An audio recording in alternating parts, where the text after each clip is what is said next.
मुझे अपना घर छोड़ना पड़ा क्योंकि मेरे माता पिता को परेशानी हो रही थी। मेरे पास रहने के लिए अच्छी जगह नहीं थी, इसलिए मैं कुछ समय के लिए अपने दोस्त के सोफे पर सो गया। मैंने अलग अलग ऐप और वेबसाइट पर किराए के लिए कमरा ढूंढना शुरू किया और मुझे एक ऐसी लिस्टिंग मिली जिसने मुझे दिलचस्पी दिखाई। ल्यूक नाम का एक लड़का 3 बेडरूम वाले घर में एक कमरा किराए पर ले रहा था। किराया $1200 प्रति माह था और वह वहां रहने वाला भी था, इसलिए वह एक ही समय में मकान मालिक और रूममेट दोनों की तरह था। उसने बताया कि वह अक्सर घर पर नहीं रहता, इसलिए ज्यादातर जगह मेरे पास ही रहेगी। उसके कुछ नियम भी थे, जैसे कोई पार्टी नहीं, कोई बड़ी सभा नहीं, लिविंग रूम में शराब नहीं पीना और बेसमेंट में नहीं जाना। ये नियम काफी सामान्य लग रहे थे। जब मैं घर गया और ल्यूक से मिला तो मैंने देखा कि वह थोड़ा शर्मीला और थोड़ा नर्वस लग रहा था क्योंकि उसकी आवाज कांप रही थी और वह हकला रहा था। बेडरूम अच्छे आकार के थे और घर का लेआउट अच्छा खुला था, जिसका मतलब है कि जगह बड़ी और जुड़ी हुई लगती थी। उसके बाद मैं यह सोचना बंद नहीं कर सका कि वह क्या कर रहा होगा। लगभग 1 हफ्ते बाद जब मैं घर आया तो मैंने देखा कि मेरे बेडरूम का दरवाजा खुला था। मैं हमेशा बाहर निकलने से पहले उसे बंद कर देता था, इसलिए मैंने चारों ओर देखा कि कहीं कुछ गायब तो नहीं है। मेरे कमरे में पहले से ही एक बिस्तर और कुछ फर्नीचर रखा हुआ था। ल्यूक ने मुझे कभी नहीं बताया कि उसका काम क्या है, बस इतना कहा कि वह आमतौर पर घर पर नहीं रहता। हालांकि मैंने जल्द ही देखा कि जब मैं काम से वापस आता हूं तो उसकी कार हमेशा ड्राइववे में होती है। मुझे रात में अजीब आवाजें सुनाई देने लगीं, जैसे कि कदमों की आवाज और दरवाजे खुलने और बंद होने की आवाज। एक रात मुझे आधी रात को बाथरूम जाना था और मैंने देखा कि बेसमेंट का दरवाजा खुला था। मैंने नीचे झांका और एक मंद रोशनी देखी और धमाकों की आवाज सुनी। बहुत देर हो चुकी थी, इसलिए मैंने पूछा कि वह वहां नीचे क्या कर रहा था। ल्यूक परेशान दिख रहा था और सीढ़ियों पर आया और मुझसे लगभग गुस्से में बेसमेंट का दरवाजा बंद करने के लिए कहा। मुझे यह बहुत अजीब लगा, लेकिन मैं वापस बिस्तर पर चला गया। मैंने देखा कि मेरी कुछ चीजें इधर उधर बिखरी हुई थी और मेरे कपड़े मेरे ड्रेसर में अस्त व्यस्त थे। ऐसा लग रहा था जैसे किसी ने मेरी चीजों को देखा हो, क्योंकि अलमारी का दरवाजा खुला था। इससे मुझे बहुत असहज महसूस हुआ क्योंकि मुझे लगा कि शायद कोई बिना पूछे मेरे कमरे में आ गया है। यह अनुचित लगा, जैसे मेरी निजी जगह पर अतिक्रमण किया गया हो। मैं उस व्यक्ति से बात करना चाहता था जिसे मैं जिम्मेदार मानता था, इसलिए मैं उसके दरवाजे पर दस्तक देने गया, लेकिन उसने जवाब नहीं दिया, भले ही उसकी कार ड्राइववे में थी। मुझे सब कुछ बहुत अजीब लगा। रात का खाना खाने और टीवी देखने के बाद मैंने उसे अपने कमरे से बाहर आते सुना, इसलिए मैंने उससे बात करने का फैसला किया। मैंने विनम्रता से बताया कि मेरा दरवाजा खुला था और कुछ चीजें गायब लग रही थी। उसने कहा कि उसके पास मेरे कमरे की एकमात्र चाबी है और फिर वह जल्दी से चला गया क्योंकि उसने कहा कि वह जल्दी में था। मैं उसके जवाब से वास्तव में हैरान था। मैंने अपने माता पिता से मदद मांगने के बारे में सोचा, लेकिन मैं उनसे नाराज था और उनसे बात नहीं करना चाहता था। इसलिए मैंने ऑनलाइन रहने के लिए नई जगहों की तलाश शुरू कर दी। मैं घर में अकेली नहीं रहना चाहती थी, लेकिन मैं उत्सुक थी क्योंकि यह पहली बार था जब ल्यूक घर पर नहीं था। मैंने खिड़कियों को चेक किया कि उसकी कार गायब है और फिर मैंने बेसमेंट में क्या है यह देखने का फैसला किया। जब मैं बेसमेंट के दरवाजे पर पहुंची तो मैंने देखा कि वहां कोई लाइट स्विच नहीं था और बेसमेंट खुद बहुत छोटा था। वहां केवल एक पुराना सा सोफा था और एक बुरी गंध थी जो कोने में एक दरवाजा मिलने पर और भी खराब हो गई। मैंने उस दरवाजे को खोलने की कोशिश की, लेकिन वह बंद था, जिससे मैं वास्तव में खुश थी क्योंकि मुझे यकीन नहीं था कि मैं जानना चाहती थी कि उसके पीछे क्या है, खासकर उस भयानक गंध के साथ। यह बहुत ही घिनौनी गंध थी।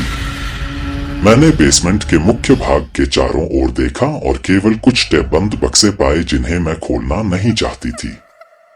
फिर मैं वापस ऊपर गई और दरवाजा बंद कर दिया। उस रात मैं अपने कमरे में रही और ल्यूक को वापस आते हुए नहीं सुना। वह मेरे सो जाने के बाद वापस आया होगा। मैं एक शोर से जाग गई और देखा कि ल्यूक मेरे बिस्तर पर झुककर मेरी ओर देख रहा था। मैं चिल्लाई और उसने मुझे चुप रहने को कहा और पूछा कि क्या मैं तहखाने में गई थी। मैंने चिल्लाकर कहा नहीं और पूछा कि वह मेरे कमरे में कैसे आया। मैं दरवाजे पर गया और एक आदमी ने मुझसे पूछा कि क्या मैं किसी बात को लेकर निश्चित हूं। मैं परेशान हो गया और उसे कुछ कार्ड दिखाए उस पर चिल्लाया कि क्या वह मेरे कमरे में तब आया था जब मैं घर पर नहीं था। उसने कहा नहीं और दरवाजे की ओर चलने लगा। मैंने उससे पूछा कि वह अंदर कैसे आया और मैंने देखा कि उसने अपना हाथ उठाया, लेकिन उसके हाथ में कुछ भी नहीं था। मुझे उस समय समझ में नहीं आया कि इसका क्या मतलब है।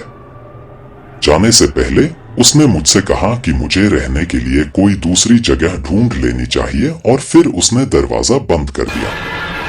मैंने तुरंत अपना सामान पैक करना शुरू कर दिया क्योंकि मैं अब वहां और नहीं रहना चाहता था। मैंने उसका दरवाजा खटखटाया और अपने किराए का आधा हिस्सा वापस मांगा क्योंकि मैं वहां केवल 2 सप्ताह ही रहा था। एक पल के बाद उसने दरवाजा खोला और मुझे पैसों का एक छोटा बंडल दिया, लेकिन ऐसा करते समय वह बहुत डरावना लग रहा था। उस रात मैं अपनी कार में सोया और अगले दिन मैं अपने माता पिता के घर वापस चला गया। मैंने उन्हें सब कुछ समझाया और उन्होंने मेरा स्वागत किया।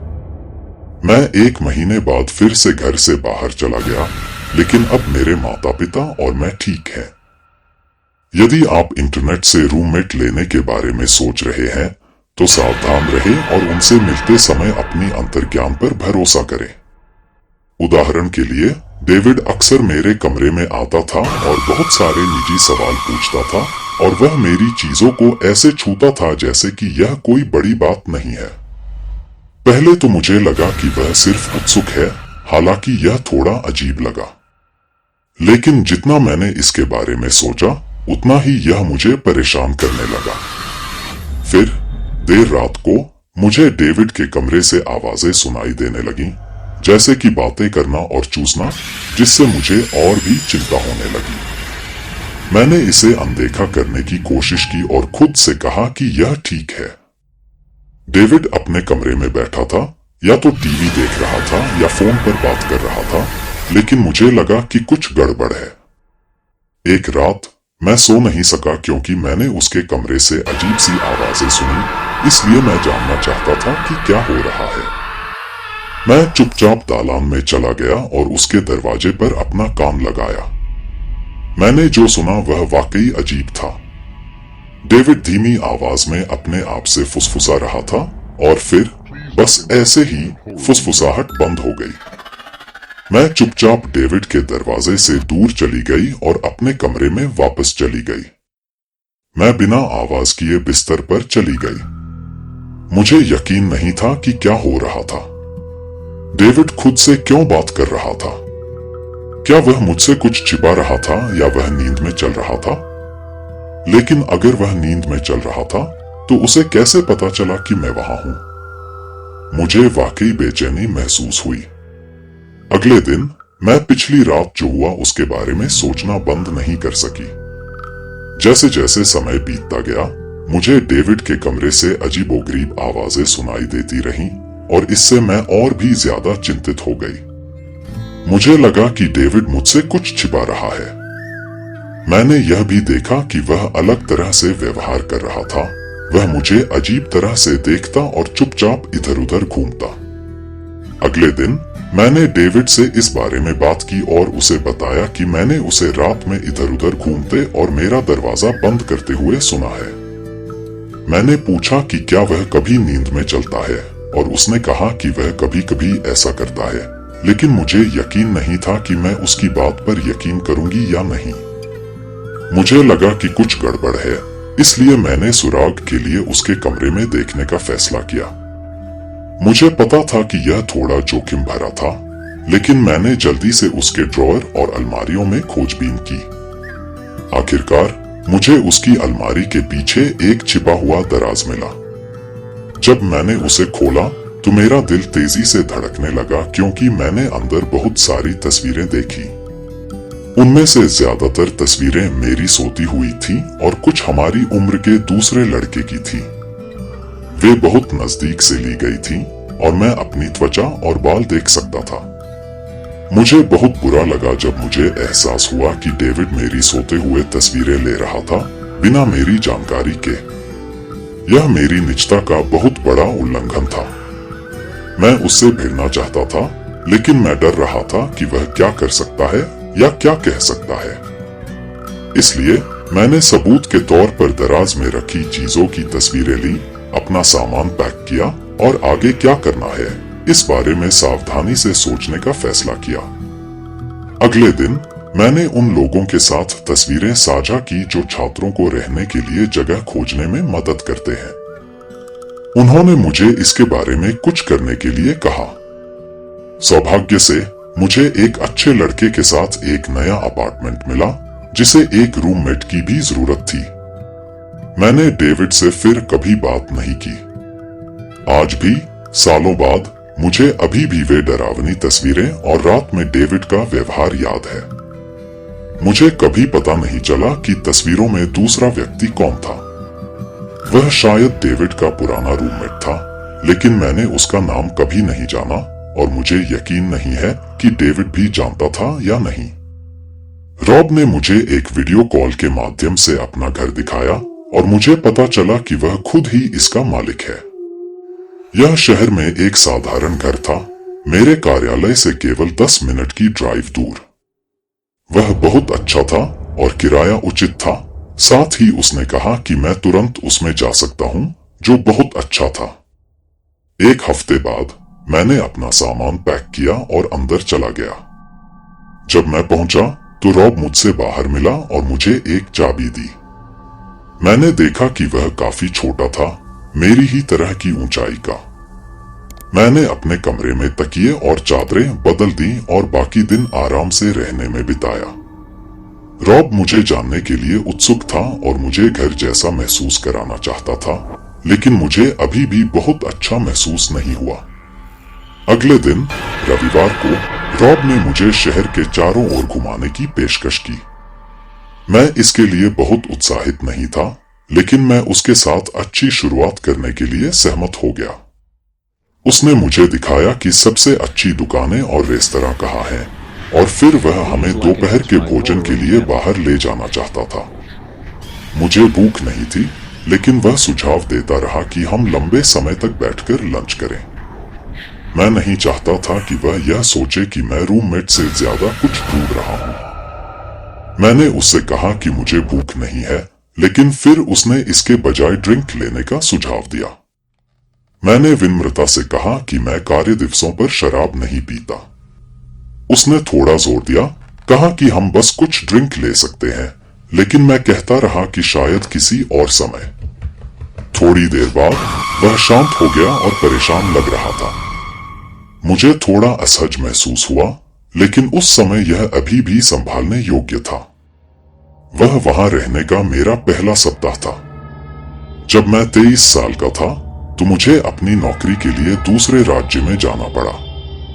मैं अभी भी उसी कंपनी में काम करता हूं, लेकिन अब मैं अपने गृहनगर वापस जा सकता हूं और स्थानीय कार्यालय में काम कर सकता हूं। उस समय मुझे रहने के लिए एक ऐसी जगह की जरूरत थी जो बहुत महंगी न हो, इसलिए मैंने फेसबुक, क्रेग्सलिस्ट, ट्विटर और यहाँ तक कि एक पड़ोस फोरम जैसी साइटों पर रूममेट की तलाश में ऑनलाइन पोस्ट किया। रॉब नाम के एक लड़के ने फेसबुक पर संपर्क किया और कहा कि उसके घर में एक कमरा खाली है। मैंने उसकी तस्वीरें देखी कि क्या वह एक अच्छा इंसान लग रहा था, और वह अच्छा था। मुझे एक पुरुष रूममेट रखने में कोई दिक्कत नहीं थी, जब तक कि वह सामान्य लगे, लेकिन मेरे माता पिता इससे खुश नहीं थे। फिर चीजें और भी अजीब हो गईं। एक दिन मेरी उम्र की एक लड़की ने मेरे दरवाजे पर दस्तक दी जब रॉब घर पर नहीं था। उसने मुझे तुरंत चले जाने की चेतावनी दी क्योंकि रॉब के खिलाफ दूसरी लड़कियों से मिलने पर प्रतिबंध था और उसे खतरनाक माना जाता था। मैं हैरान रह गया और मुझे समझ नहीं आया कि क्या करना है क्योंकि मैंने पहले ही महीने का भुगतान कर दिया था। उसने मेरी मदद करने की पेशकश की और मुझे अपना नंबर दिया।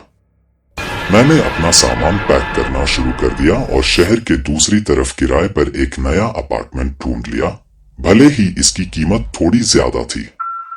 उस रात मैं किसी के द्वारा मेरे दरवाजे पर दस्तक देने की आवाज से जाग गया। यह रॉब था और वह बहुत परेशान था। मैं डर गया और सोने का नाटक करने लगा क्योंकि मुझे लगा कि वह नए दरवाजे के हैंडल के बारे में है। अगली सुबह मुझे उससे बात करने के लिए बहुत सारे संदेश मिले। जब मैंने दरवाजे के हैंडल का जिक्र किया तो उसने कहा कि इसे आज ही हटाना होगा। उसका लहजा वाकई गुस्से वाला था और मैं बेचैन हो गया। मैं पूरे हफ्ते काम में व्यस्त रहा और जब मैं कुछ दिनों बाद आखिरकार घर पहुंचा तो मैं अपने कपड़े धोने चला गया। मैंने देखा कि मेरी कपड़े धोने की टोकरी हटा दी गई थी और जब मैंने जांच की तो मैंने पाया कि मेरा एक अंडरवियर गायब था। मैंने अपने कमरे में 5 बार हर जगह देखा लेकिन मुझे वह नहीं मिला। यह सोचकर मुझे बेचैनी हुई और मैं रॉब से इसके बारे में पूछना नहीं चाहता था। इसलिए मैंने सुरक्षित महसूस करने के लिए अपने बेडरूम के दरवाजे के लिए एक ताला खरीदने का फैसला किया। जब रॉब घर पर नहीं था तो मैंने दरवाजे का हैंडल बदल दिया ताकि बाद में उसे बता सकूं, जितनी जल्दी हो सके। बढ़िया। अब मुझे बस रॉड को बताना है और अपने पैसे वापस लेने हैं। मैंने अपनी कार पैक करना शुरू कर दिया और उसे मैसेज किया कि मुझे कल निकलना है। मुझे अपने परिवार के लिए एक काम निपटाना है और घर आना है। उसने कोई जवाब नहीं दिया और लगभग 1 घंटे बाद वह मेरे घर वापस आया और मुझसे मैसेज के बारे में पूछा। मैंने जितनी झूठी कहानियां गढ़ी उतनी गढ़ी और उसने कहा कि वह बैंक जाएगा और फिर कल मुझे मेरे पैसे वापस कर देगा। मुझे राहत तब मिली जब लगभग 1 घंटे बाद उसने मेरे दरवाजे पर दस्तक दी और कहा कि लड़कियों ने तुम्हें कुछ कहा होगा। मैंने बस कहा, नहीं, तुम्हारा क्या मतलब है? एक रात किसी ने उल्लेख किया कि ऐसा लग रहा था कि मैं किसी और कारण से जाने की कोशिश कर रही थी, लेकिन मैंने उसे बताया कि यह सिर्फ मेरे परिवार के बारे में था। उसने मेरी बात मान ली और चला गया। उस रात बाद में मैं जागी और अपने बिस्तर के अंत में एक डरावनी काली आकृति देखी। यह रॉब था। उसने मेरा मुंह बंद किया और चला गया। मैं वास्तव में डर गई थी और उससे विनती की कि वह मुझे चोट न पहुंचाए, लेकिन उसने कहा कि मुझे दूसरी लड़कियों की बातों पर ध्यान नहीं देना चाहिए। फिर उसने मेरे पैर को छूना शुरू कर दिया, जिससे मैं और भी ज्यादा डर गई। मैं जल्दी से बिस्तर से उठी और दरवाजे की तरफ भागी, जबकि वह मुझे रोकने के लिए चिल्ला रहा था। मैं बाहर भागी, पुलिस को बुलाया और उनके आने तक झाड़ियों में छिप गई। मैंने उन्हें सब कुछ समझाया। उन्होंने रॉब को बाहर आकर उसकी बात सुनने के लिए कहा। मैं बस अपना सामान उठाकर वहां से निकल जाना चाहती थी। जब तक मैंने अपना सामान पैक किया, पुलिस मेरे साथ रही और एक अधिकारी ने मुझे बताया कि रॉब पहले भी दूसरी महिलाओं के साथ इसी तरह की चीजों के लिए मुसीबत में पड़ चुका है। रॉब ने कुछ भी गलत करने से इनकार किया। मेरे जाने के बाद मैं रात के लिए एक होटल में चली गई और अगले दिन अपने खुद के अपार्टमेंट में चली गई। शुक्र है, एक लड़की जिसने मेरी कहानी साझा की थी, उसने मुझे जल्दी से वहां से निकलने में मदद की। मैंने फैसला किया कि मैं फिर कभी किसी के साथ नहीं रहूंगी, जब तक कि वह मेरा प्रेमी या पति या कोई ऐसा व्यक्ति न हो जिसे मैं वास्तव में जानती हूँ।